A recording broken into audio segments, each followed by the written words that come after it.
You are listening to Lighthearted, the official podcast of the United States Lighthouse Society. My name is Jeremy D'Entremont. Welcome.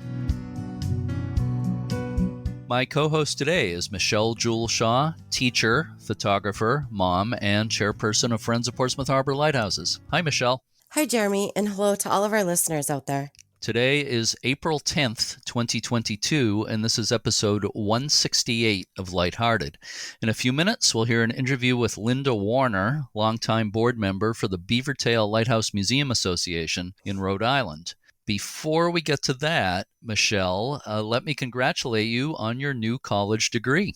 Well, thank you very much, Jeremy. I've worked very hard for the last few years, and I'm finally done now. I know you've worked so hard. It's so great. I'm so happy for you. So will you be taking part in a graduation ceremony? Yes. Graduation is Sunday, May 22nd, and I will be graduating with highest honors, which I'm pretty excited about. Wow. That all that hard work really did pay off. And then I'll start applying for teaching jobs. So, for next school year. Yeah. So what sort of teaching jobs are you looking for? I'm going to be a special ed teacher, either English or special ed. I'm leaning towards special ed because special ed has a special place in my heart. So yeah. I think that's the way I'm going to stay, but we'll see what happens. So yeah, well, I just think it's all so great, and I congratulate you on everything. Thank you. You decided to become a teacher after raising 3 great kids. Yes. And I'm not saying you did it later in life because you're still young, you're just a kid, but you did it later in life than most people. And yes. I think that's extremely commendable. Yep. I turned 50 in October, and now here I am graduating from college in May. So 50 is very young. So you'll have a long teaching career ahead of you, I'm sure. Yes. So that's fantastic. So to switch gears a little bit here, Michelle, has anything interesting happened on this date in lighthouse history? As a matter of fact, yes. On April 10th, 1903, a pair of wooden lighthouses on Lovell's Island in Boston Harbor, Massachusetts, began service. The 2 lighthouses served as range lights to help guide shipping traffic into the inner harbor.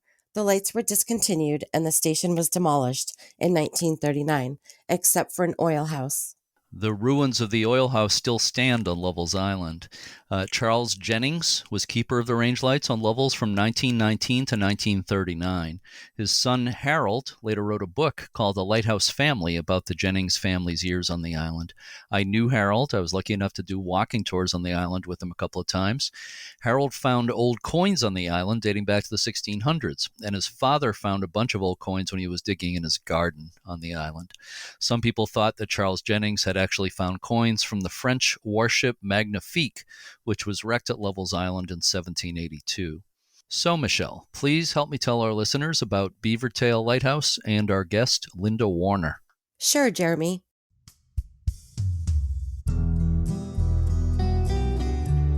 Connecticut Island, about 6,000 acres, is the second largest island in the state of Rhode Island. The town of Jamestown comprises the entire island, which is connected by bridges to North Kingstown and Newport. Beavertail Point at the southern peninsula of the island got its name because it's thought to resemble a beaver in shape, with the head at its northern end and the tail at the southern end.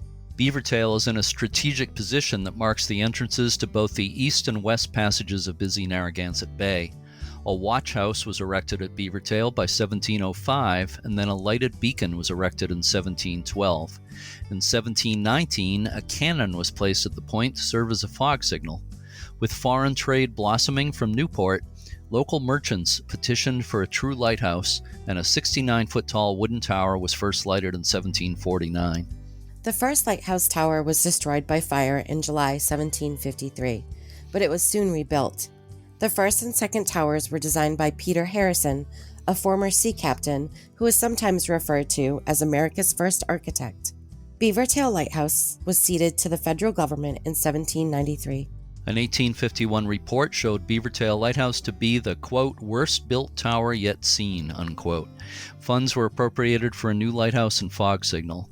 A new tower was built in 1856, and the 45-foot square granite tower still stands. The lantern originally held a third-order Fresnel lens. Carl Chellis became the keeper in January 1938. He had the misfortune to be at the light station for the worst storm in recorded New England history, the hurricane of September 21st, 1938. The hurricane damaged most of the buildings at Beavertail and also exposed the foundation of the original 1749 tower 100 feet from the new tower. Beavertail Light was automated and destaffed in 1972. It's now located within Beavertail State Park, while the light itself remains an active aid to navigation and is maintained by the Coast Guard. The Beavertail Lighthouse Museum Association, founded in 1993, preserves and manages the light station. The Beavertail Lighthouse Museum occupies 2 former keepers' houses and 2 other buildings. Linda Warner is the former president and a current board member of the Beavertail Lighthouse Museum Association. Linda and her late husband George were honored in 2015 by the Newport County League of Women Voters as the recipients of their Joan C. Arnold Civic Participation Award for their decades of volunteerism in the area, especially at Beavertail. I've known Linda Warner for quite a few years, and it was a pleasure to speak with her recently via Zoom. Let's listen to that conversation now.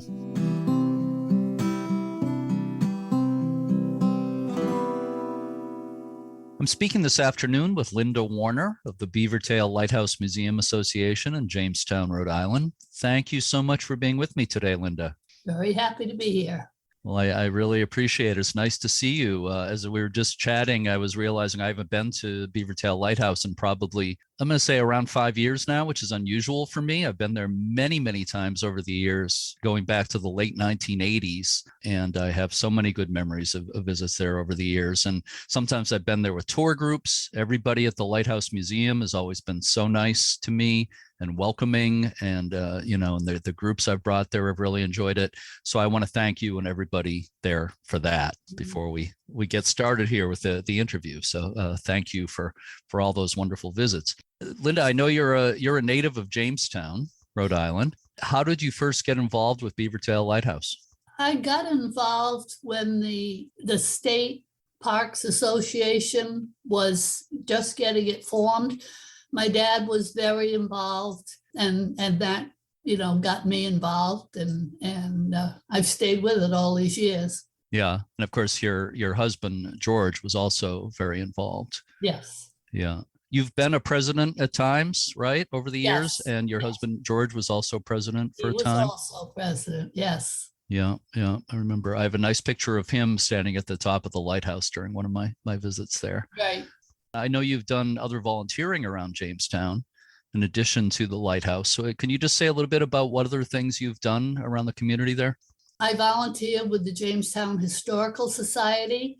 They're a very active society here. I've done different things. I've donated a lot of things to them that my mom had saved. And recently, during COVID, I sorted through an old 1820 desk and found a lot of old Jamestown things that they were very happy to have. And I help in the museum when I can, not during Beavertail busy time. So that's one of the things I do. And then I also belong to the Jamestown garden club. It's called the Quananaquit Garden Club. I volunteer with them. I'm an honorary member now, but I still work in a garden at the fire station that we planted many years ago. Do you do any gardening at Beavertail Light Station? I don't, because up until now we've been kind of waiting to hear what's going to happen. And so I have always done a couple of barrels, but I don't actually plant plants in gardens. Okay, let's talk a little bit about the history of the Beavertail Light Station. It's got a very long history, of course. It's actually the 3rd oldest light station in the country, after Boston Light, 1716, Brant Point on Nantucket, 1746. Beavertail was established in 1749, the first lighthouse there. It makes it the 3rd oldest light station in the country. Why was Beavertail such an important place for a lighthouse? It was important because Newport was a very important port in early times. And the business people in Newport, they were importing things, got tired of their ships going on the rocks. And so they put a tariff on goods coming into the country to build the lighthouse. And it's in a very strategic location. It divides the west and east passages of Narragansett Bay. So it's the first important light people would see coming into Narragansett Bay. Is that correct? Yes, as you actually come into the bay, it is. And the water on the east side of the bay is quite deep as you come up through the channel, where on the west side it's quite shallow. Right in the middle, out under the Jamestown Bridge, it's only about 15 foot deep in places. Yeah, and the east passage of the bay would be the primary way into Newport, of course, right? Yes. Yeah. Now, there's a lot. Obviously, there's more than 200 years of history there, so there's a lot we could talk about. But there were some interesting keepers who lived there over the years. Keepers and families. It was always a family light station from the 1700s, well into the 1900s. Are there any particular stories of life there, keepers and families, that kind of stand out for you? Well, the keeper that was there in 1938 during the hurricane of 38 lost his daughter along with other school kids. And I ended up going to all through school with one of his sons that was born after that. And he's also a volunteer there at the lighthouse. Mm-hmm. And the keeper was Carl Chellis, is that right? Yes. Yeah. Yes. And his son who volunteers at the lighthouse, what's his name? Yes, that's Richard Chellis. Richard, yeah, I met him some years ago. I took a nice picture of him next to the Fresnel lens that's on display in the museum there. So that's quite a great tradition that, that he's volunteering there. Since you brought that up, the hurricane of 38, do you want to say a little bit more specifically about what happened at the light station and close by? I know just a little background for anybody listening who might not know, the hurricane of September 21st, 1938 was the worst hurricane in recorded New England history. Somewhere in the neighborhood of 700 people died, largely in Rhode Island, the south-facing coast of New England, and just tremendous damage all along the coast. But do you want to say a little bit more specifically of what happened around Jamestown and Beavertail? Right. During the hurricane, Beavertail took quite a beating, but the buildings actually were not significantly damaged. A garage out and back was knocked down. And it did uncover the base of the original 1749 lighthouse.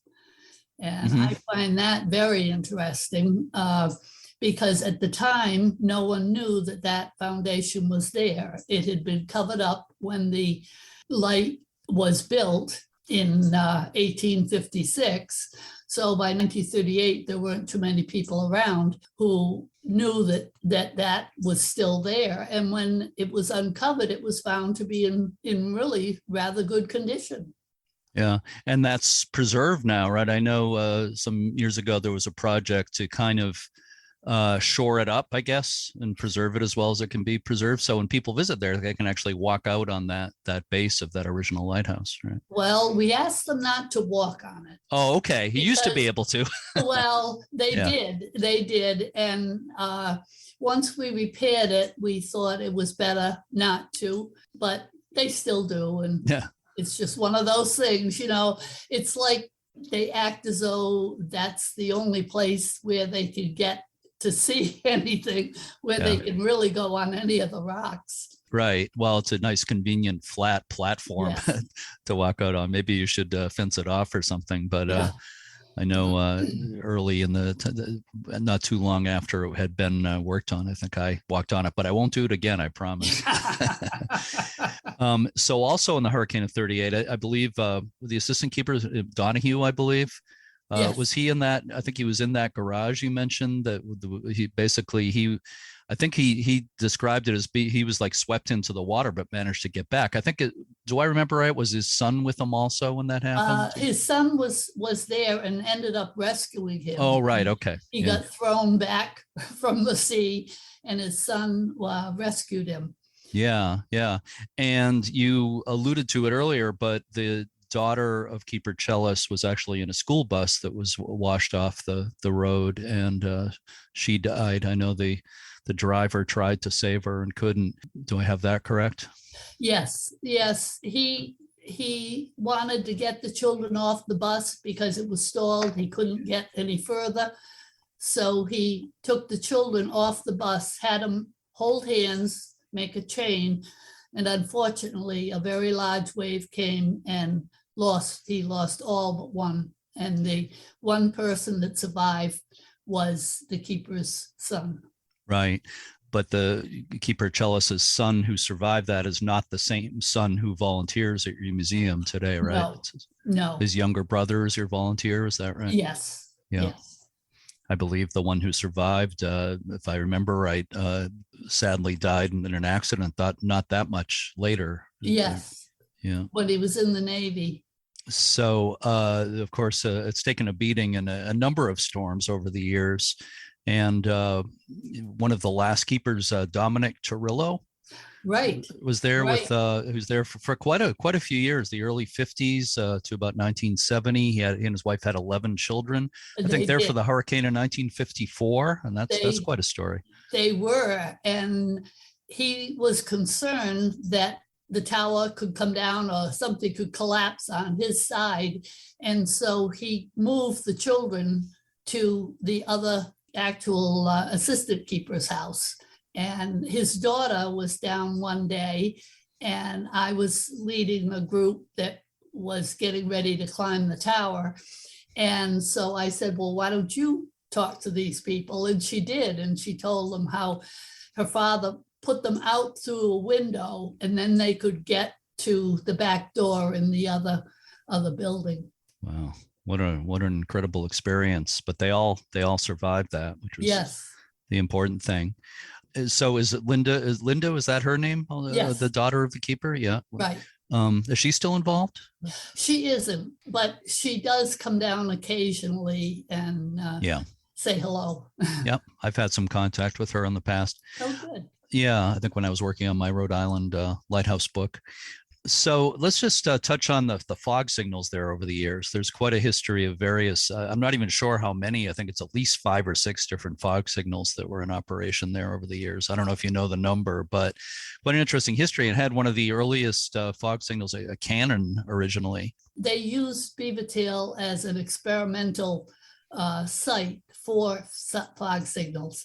And they also at one time had one that was operated by a horse walking on a treadmill.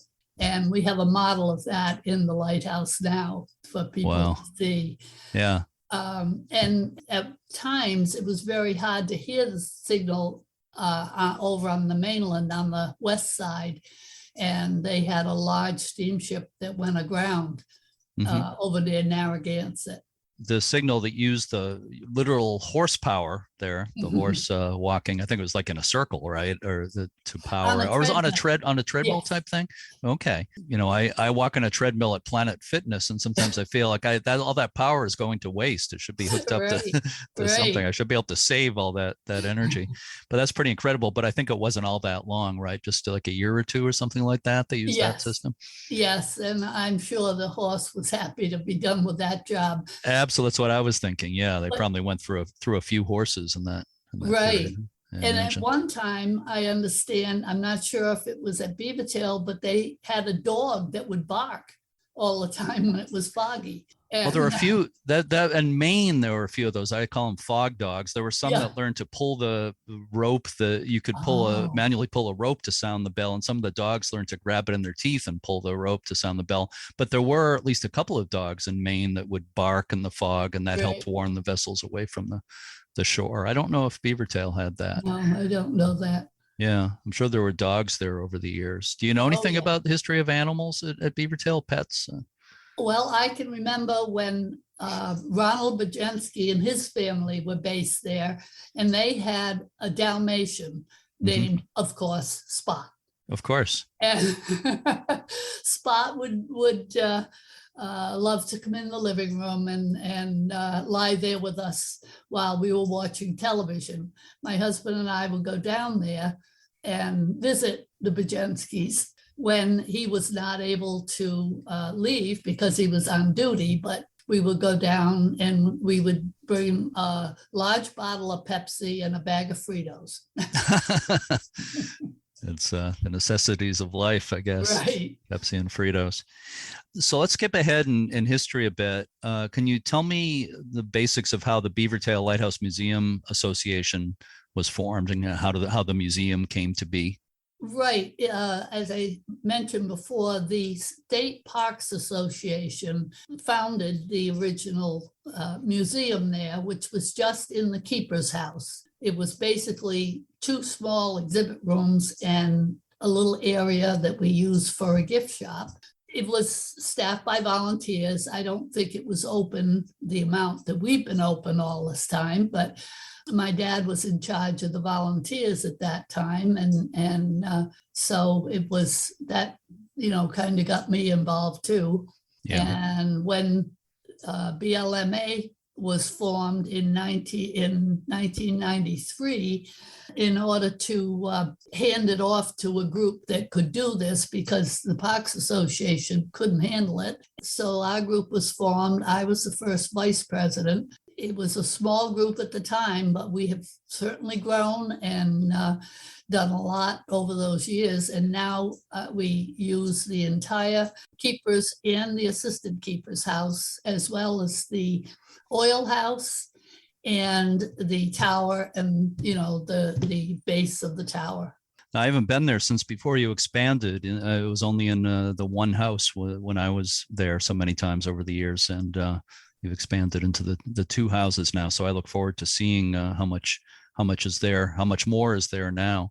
So can you tell us a little bit about the museum? If people visit there, what will they see? We have a Fresnel lens that is our pride and joy, which really doesn't belong to us, but we have it on loan for the Coast Guard.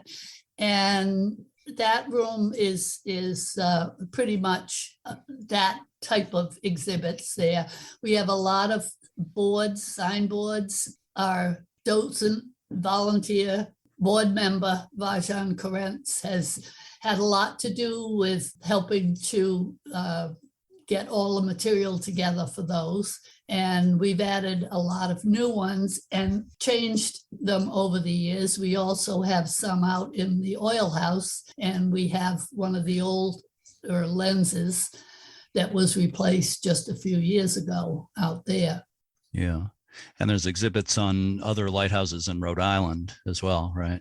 Yes, yeah. There are. And we've come into the 21st century with exhibits on computers. We have 5 computer screens, and some of them are in real time. We have one that is devoted strictly to shipwrecks.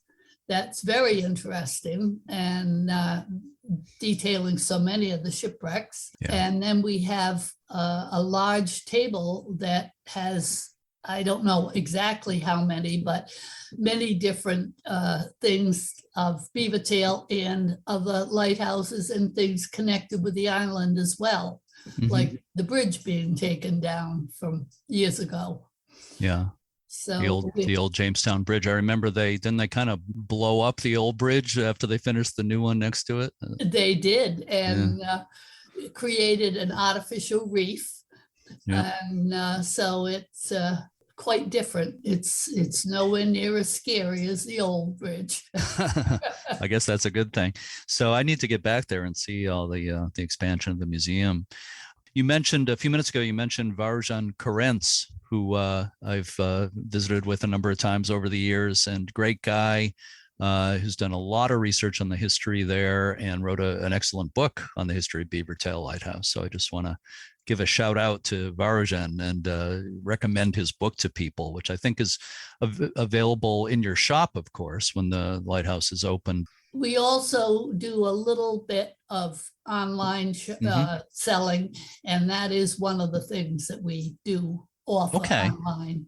So I'll recommend that if people want to read a really good book on the history of Beavertail Lighthouse, go to your website and Right. buy it through there. So you'll get more of Yes. the proceeds than they would Yeah, if they bought it on Amazon or something. exactly. Yeah. What is the website for Beavertail Lighthouse? www.beavertaillight.org. Okay, yeah, beavertaillight.org. The BLMA, the Beavertail Lighthouse Museum Association, has completed a number of restoration projects over the years. Can you just maybe recap some of the highlights of that? What's been done? One of the largest projects we did was the actual tower building. It had deteriorated to the point that we weren't allowed to let people go up there anymore. The ironwork had rusted so badly that you could literally stick your finger through some of the metal pieces. And so we were very fortunate to get a grant from the Champlain Foundation, and for $237,000, I believe, to restore the tower. And it was done by Abcor, that has restored several lighthouses now. Yeah, I know Keith Lascarbo and Yes. Abcor. I was just at Palm Rocks Lighthouse a couple of months ago, another lighthouse he's done a lot of work at, not too far from you up on the Providence River. He does great work. You mentioned the work on the tower. The lighthouse tower itself is, as I understand it, not open all the time for climbing, but it is open sometimes. I'm wondering what your plans are for the season. Will it be open on certain days? It will indeed. We try to have it open for every other weekend, and it's usually a Saturday, but sometimes it's Sunday or a Monday holiday. Our first time this year will be on the Memorial Day weekend, on Memorial Day, and then every 2 weeks thereafter. Okay. And all those dates are available on our website. Okay, great. I know, lighthouse buffs and people listening to this podcast are pretty much lighthouse buffs. It's always a treat to actually climb a lighthouse when they visit. That's something a lot of them like to do. And of course, a lot of our listeners are also people who have the lighthouse passport that the U.S. Lighthouse Society puts out. Yes. And I know you have the passport stamp for Beavertail there, right? We do, yes. I like to stress that our lighthouse is the most accessible lighthouse in the state, I would say. Yes, it is. You don't have to take a boat to get to it. The parking is free. We're in a state park. So it's really more accessible than any of the others. Absolutely, yeah. And when people ask me if they say they're going to visit Rhode Island, what lighthouse should they visit? Beavertail, of course, is always the first one I say, both because it's a great place to visit and because it's so accessible. There's a couple of great lighthouses on Block Island, but you got to take the ferry there. Yep. There's Rose Island Lighthouse in Newport. You have to take a ferry there. I recommend those, but if people have time to visit one lighthouse in Rhode Island, it's got to be Beavertail. I was going to mention also, speaking of other lighthouses in the area, one of the things you can see in the distance when you're at Beavertail is the remains of the old Whale Rock Lighthouse out in the West Passage of the Bay. And we were talking about the hurricane of 38 earlier. The hurricane destroyed that lighthouse, knocked it right off its base, and the keeper, Walter Eberly, was never found. So it's a very sad story, but it's interesting to be able to look out and see what remains, which isn't much, I think, at this point, of the base of that lighthouse. And I was there for the dedication of a plaque at Beavertail, a plaque in memory of Walter Eberly, the keeper there. I spoke at that dedication. That was quite a few years ago now, but I believe that plaque is somewhere in your museum today. It is. It is in one of the rooms in the assistant keeper's house. Yeah. And we really enjoyed that ceremony we had, and with some of his children in attendance. Yeah. I believe they've all passed away since then. I don't know. Yeah, I believe they have. I interviewed five of the six of his children around close to 20 years ago now. I interviewed them. His oldest daughter was quite emotional, remembering the hurricane, of course. And I think she was at your event there. Yeah. I was looking through your website, and there's something called the Courtyard around the lighthouse, Courtyard project. What's that all about? That is a project that is really just getting started now. We've replaced some of the brickwork around the lighthouse, and we've gotten grants and gifts toward building the courtyard, and that's all coming. It'll make it more handicap accessible, and all the buildings will be that way. Mm-hmm. Is it the type of thing where people can donate and have a name put on a brick or anything like that? That is something that we tried to do before, but the Coast Guard wouldn't allow it at the time, because they said if we no longer had the lighthouse, what would they do with all of these memorial bricks? But it wouldn't surprise me at all if we didn't do that in the future. Yeah. And we're also, something we're hoping to get going on soon, we're waiting to get permission from the state to sell license plates of Beavertail. And I really think they'll be extremely popular. Oh, yeah. I know there's been a license plate for quite a few years for the Plum Beach Lighthouse. Correct. Which is officially in Jamestown also, right? There's no. Is it? No, actually, no, I guess that one wouldn't be. But there's a few lighthouses that are officially within the borders of Jamestown, Yeah. right? We do have the lighthouse at the other end of the island, the Connecticut Point Lighthouse. Yeah. I think Dutch Island may also be officially within the town borders as well. Yes. Yeah. But well, that's great news about the license plate. I hope that happens. Let me ask you, are there any other restoration projects of any kind in the works at this point? We've just are in the process of doing a new master plan, and they're doing a new master plan for the state park. And we're hoping to be able to mesh some of those things together and make improvements that will help both of us. And of course, the aquarium building is still there. And that was talk years ago when I was on the Beavertail Advisory Committee years ago, about possibly the state building some sort of a welcome center or something in the state park part of it. Yeah. And that might free up more space in the buildings. Yeah. Well, while we're talking about the future of the site between the state and your organization and everything, I know there's something that's been in the works for a while. The actual ownership of the light station will be transferred from the federal government under what's called the National Historic Lighthouse Preservation Act, or NHLPA. What stage is that project at this point? We're just waiting to hear the final decision. Mm-hmm. They had times in the fall when people who were interested in putting in a request for it could come and tour it and look things over. But they have certain procedures that they use. And a lot of people don't realize that and think it's just like free. Right. Oh, it'd be fun to own a lighthouse. Yeah. But it's a little more complicated than that. Were there many applications? Do you know? Do you happen to know if there were? Yes, I believe there were somewhere around 18 anyway. And they said that was the most that they had for any lighthouse. I haven't heard of anything close to that. Yeah. Lighthouses that I've been involved with, if they got more than one, it was just a very small number. Right. Yeah, people who are actually willing to go through all the trouble of applying. But seems to me your organization is obviously the logical new owner. Or it'll be the state parks, right? The state parks will be the state will own it. Yeah. We will administer it if everything goes the way we hope it will. Yeah, well, I hope so too. It certainly seems very, very logical to me. So we'll follow that in the coming months.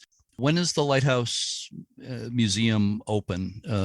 Does it open Memorial Day weekend, or is it sooner than that? It will be open starting on Memorial Day weekend on the Saturday, and then it will be open weekends only from 1:30 to 4:30 for a couple of weeks. Once we get to the middle of June, it will be open daily, and we hope to be open all day during the week. Last year, we were only able to be open in the afternoon. And so this year, we're hoping we'll get back to our full schedule of every day. Yeah, well, it seems like that would most likely be happening. So, and all that information's easily accessible on your website, of course, as well, Yes. right? The open hours and everything. We've talked about the history of various fog signals there, but there are also a number of different lights, actual different lenses and lamps and things in the lantern room of the lighthouse. There was a third order Fresnel lens there for a while, then a fourth order lens, and then there was a DCB aerobeacon type optic, or rotating type of light that people often call an aerobeacon, and that's what was there all the many times I visited over the years, but that's gone now. Yes. And in 2019, a new rotating, much smaller VRB 25 optic was installed. That's still there, I believe. Yes, it is. How do And people? Yeah, the DCB is in the oil house. is on display. Okay, Yeah. well that's good. I'm glad you were able to keep it. How do people like the smaller VRB 25? Most of them aren't aware that it's really anything different. Yeah, It just seems strange that they can get enough light from such a much smaller Yeah. object up there. Has there been any talk of converting to an LED type light? I really don't know about that. Yeah. I haven't heard. Yeah, it seems to be they've switched most of the more offshore lights to LEDs, which are so much Yes. easier to maintain and can use solar power. But there's not as much of a pressing need to do that at a place like yours. That's The fog signal building, or the fog signal itself, is across the street. And that has changed from being on anytime it was foggy to on call, Mhm. as they've done in a lot of the lighthouses. Right. The Mariner activated system, Yes. which and ever since that system was installed at a lot of these places, I almost never hear the horns anymore. You almost never hear them in the fog. You might hear it on a sunny day when somebody going by in a boat wants to show off to a friend what they can do with their VHF radio and make the horn come on. Is that the case there as well? I think so. Yeah. I know a lot of people miss that old sound, but the electronic sound was quite different from the older fog signals anyway. So Very definitely. that's kind of passing into history, I'm afraid. You've had a lot of events there over the years, and I was reading about part of the Newport Film Festival happened there a couple of years ago. That must have been interesting. Well, we had hoped to do that, but we ran into problems with COVID, the whole thing. So it didn't happen. We did have a night at the light as a fundraiser, and that was really a very enjoyable time. And we had food that was donated from different businesses in the area, not just Jamestown. And then we had a silent auction. We had the tower open, and it was a very, very enjoyable tower climb that night because we had a full moon. Oh, it sounds great. Do you have any plans for a similar event this year? I don't know just what. We're just really kind of getting going. Sure. And we had planned to have like a family day a couple of years ago, and then COVID hit, and that was the end of those plans. That was end of a lot of plans, I'm afraid. Yes. So I should point out to people that we're actually speaking in early March, but they'll be hearing this a bit, probably like a few weeks later, but it's still early in the planning stage for this coming lighthouse season. You mentioned the road, the fog signal being on the other side of the road from the lighthouse. That road itself was closed not too long ago, right? So cars can't drive around there anymore? That's correct. There's been so much erosion that it was deemed too dangerous to keep the road open. Mm-hmm. And so people can park in the state park and walk in to the lighthouse at will. Yeah, that's not too much of a hardship. It's still not really. Easy. Some of the handicapped people. That's true. Problems. Yeah. I'm used to that road looping right around the lighthouse. That's quite different. Another thing I was reading about online, I was about the QR tour at I guess the state parks has put that in. There are QR codes in quite a few places that tell some of the history, and it's nice because where we can't be open all the time, people can can use their phones to check out the history. Yeah, well, that's neat. They have that sort of thing in a lot of museums and things. That's good to hear. So you have I think you have some paid staff there, right? Or is it all volunteer? It's all volunteer. It's all volunteer. Yes. Okay, so the people Yep. working in the shop and everything, it's all volunteer. Yes. Are you in need of more volunteers? You're probably always We looking are for new always in volunteers. need of volunteers, because if we're open every day, it takes a minimum of 28 people a week Wow. just to be open. And then anytime the tower's open, that's another 4 people. Right. So we have 2 people at the top and 1 at the bottom. And then I call myself the traffic cop, Yeah. because I control the people going up and down in groups. Yeah. Well, I know how it is. Being involved with the Portsmouth Harbor Lighthouse near me and being involved at tours in various places, I know it takes an army to run these things right. So I imagine there's contact information on your website, right? If people are interested in volunteering. Yes, yes, Mhm. we're happy to hear. We've had some wonderful volunteers, and everyone enjoys being there.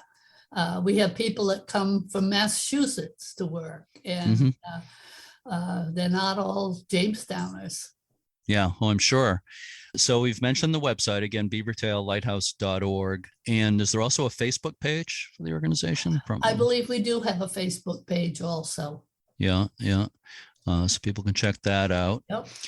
I have one more question for you, and this one's for bonus points, okay? So get ready. What has been your personal favorite thing about your involvement with Beavertail Lighthouse? I just enjoy meeting so many people. Most people that come, in fact, just about all, are happy to be there. We have just such a good time talking to people, and it's great fun when it's someone who lived here years ago and I remember them. Mm-hmm. I just, get a kick out of that sometimes. Oh, yeah. Yeah. I'm sure it's fun to meet people from all over the world. It's also, and I've experienced that too, where people who live right down the street from a lighthouse say, oh, I've never been actually visited close up here before. And, they're happy to be there for the first time. So that's great. That's true. We get people from Jamestown that say, I've never been inside. Yeah. They've ridden around plenty of times, but just never come inside. And I'm sure you get people from many, many foreign countries. We do. We have a guest book that people sign, and it's just fascinating to see where they're from and what they have to say about, they have room to put a little comment or something. Yeah. And we get in excess of 30,000 people a year, which is astounding. That's fantastic. It's got to be possibly the most visited lighthouse in southern New England, I would say. South of Cape Cod, it would have to be the most visited lighthouse. Certainly, yes. Yeah. I'm sure it is, because the ease in getting there and being able to park for the day, you could spend the whole day there, and it's pretty special. Great place to watch the surf hitting the rocks there. People love to do that. I was down there on Tuesday, I think, and on Monday, and the surf was incredible. It was beautiful. Yeah. I'd say it really is a special place. And again, if anybody's visiting New England or southern New England, visiting Rhode Island, it's a must see. Certainly any lighthouse buff coming to southern New England absolutely has to go there. And I have a lot of nice memories over the years. I was remembering the first time my wife and I went there in the late 80s, during the time when the houses were serving as housing and there was no museum there. There was no sign of anybody around. We were the only ones there on a beautiful day, but a cat came out and greeted us. So I remember that. So I think I have pictures of that cat. That was circa probably 1988 or something like that. But so many. They took the keepers away in 72. Mm-hmm. So wasn't it used by the state for housing? It was the town picked people to live there. Mm-hmm. And they lived there free of charge, but they had chores they had to do out there. Yeah. But families lived there. Yeah, yeah. Well, that cat was my first official greeter at Beavertail Lighthouse. So, Linda Warner, it's a real pleasure speaking with you today, and I hope I can visit you down there sometime this season. Again, it's been a few years. It's been too long since I've been down there, but you and the organization just do a wonderful job. It's a special place, and I thank you so much for talking with me today. Thank you for having me.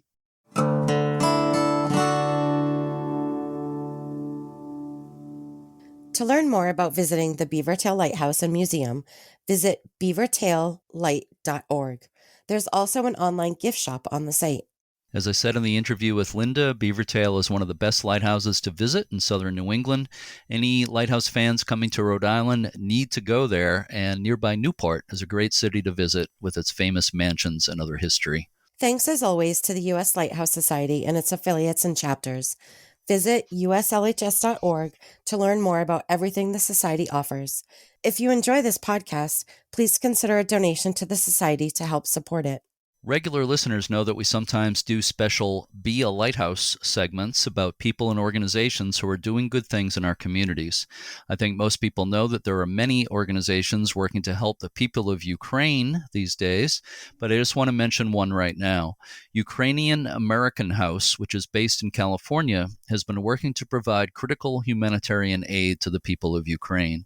You can choose to donate to Ukrainian American House to help meet the need for basic medical supplies, or you can choose to donate to help provide supplies for the military defense of Ukraine. Go to uahouse.org. That's uahouse.org for more information and to donate. Thank you to Ukrainian American House for being a lighthouse in troubled times.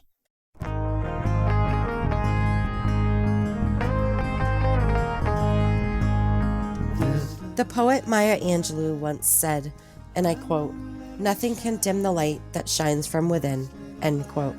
In next week's episode of Lighthearted, we'll be talking about Huntington Harbor Lighthouse in New York, and also about an exciting Zoom event the U.S. Lighthouse Society has coming up with the watercolor artist Jan Guarino. To all our faithful listeners and to our new ones, thanks for listening, and keep a good light.